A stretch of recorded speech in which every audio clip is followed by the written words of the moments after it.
Olá, graça e paz da parte de nosso Senhor e Salvador Jesus Cristo seja com todos vocês.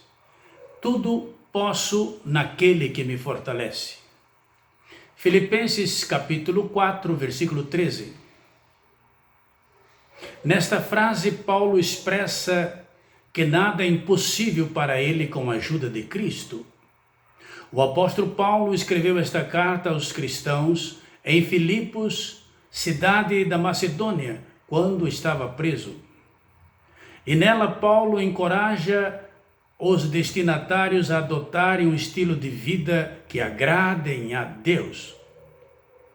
Esta é a frase célebre do cristianismo. Para explicar esta célebre frase do cristianismo, é importante ver o contexto em que ela se encontra. Esse é um dos princípios da hermenêutica bíblica, que não aconselha a interpretar versículos isoladamente, mas estudá-lo como foi escrito e com qual propósito foi escrito. Paulo afirma que na vida ele aprendeu a viver com abundância e também com necessidade.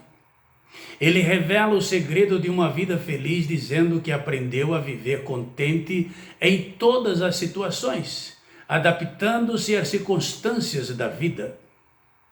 É nesse contexto que ele fala que pode fazer tudo naquele que o fortalece. Muitas pessoas interpretam esta frase de forma equivocada. Muitos usam esse texto para pregar prosperidade, riquezas e etc.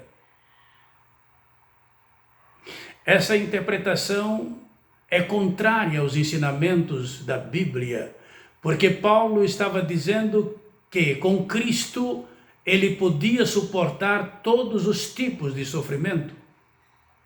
Precisamos olhar os versos 11 e 12, onde ele diz que aprendeu a se satisfazer com aquilo que tinha, ou seja, ele sabia o que era estar necessitado e também o que era ter fartura. Ele havia aprendido a sentir-se alegre em qualquer lugar, em qualquer situação, quer tivesse o que comer ou não. Outro ponto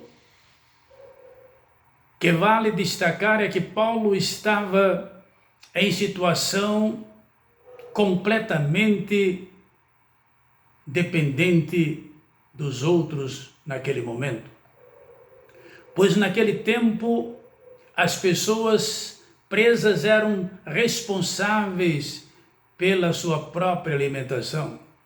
Então, o que Paulo estava dizendo é que ele tinha aprendido a viver de forma alegre, independentemente das circunstâncias em que estivesse, tendo comida ou não, estando em liberdade ou preso,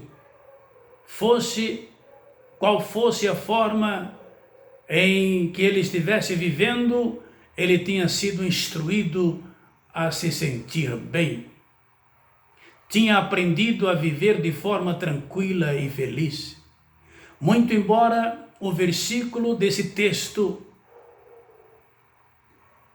quando olhado de forma isolada, possa nos levar a um entendimento de que tudo podemos, e é por isso que diversos pastores o usam com esperteza, olhando o lado oposto. Pelo contexto, pode-se entender que não é isso que o versículo está dizendo.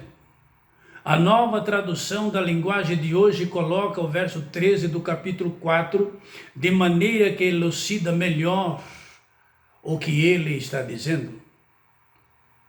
Com a força que Cristo me dá, posso enfrentar qualquer situação. É isso que realmente ele está dizendo. Foi isso que Paulo disse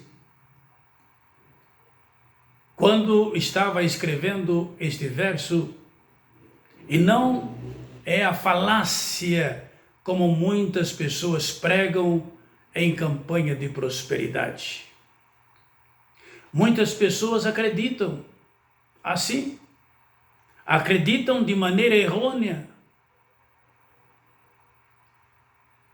Não está escrito em lugar nenhum da palavra de Deus que estaríamos livres das tentações, que estaríamos livres das dificuldades, que não passaríamos por momentos difíceis, que as aflições não nos atacariam. O que está escrito é que podemos enfrentá-las com a força que nos é gerada por Cristo, aquele que nos fortalece. Foi assim com Pedro, foi assim com vários cristãos, foi assim com Estevão, até mesmo com o Senhor Jesus, que passou pela dor. Todos esses personagens foram fortalecidos no Senhor, tanto no livramento como na morte, porque a morte para quem serve a Deus é o início da vida eterna. E deve ser assim conosco também. A Covid-19 matou muitos servos e servas de Deus. Este vírus, ao meu ver, é uma seta maligna para destruir a fé dos servos e das servas de Deus. Ele fez isso com Jó, tentou destruí-lo, mas não conseguiu. Jó se levantou da cinza mais forte, mais temente a Deus, mais ligado com os céus. Se o diabo está querendo destruir a nossa fé, ele perdeu. Perdeu porque todos esses sofrimentos nos tornou mais forte, mais perto de Deus, assim como Jó. Quando o diabo festejava achando que Jesus ou havia morto, ou que ele havia matado Jesus, ele perdeu. Ele perdeu porque Jesus se levantou mais forte e mais poderoso para destruí-lo. Levante a sua cabeça, meu irmão, minha irmã, e veja o Senhor ressurreto olhando para você. Alegre-se no Senhor, não tema. Você pode vencer essa batalha no nome de nosso Senhor e Salvador Jesus Cristo. Que a sua noite, que o seu dia, que a sua vida seja abençoada com Cristo. Amém.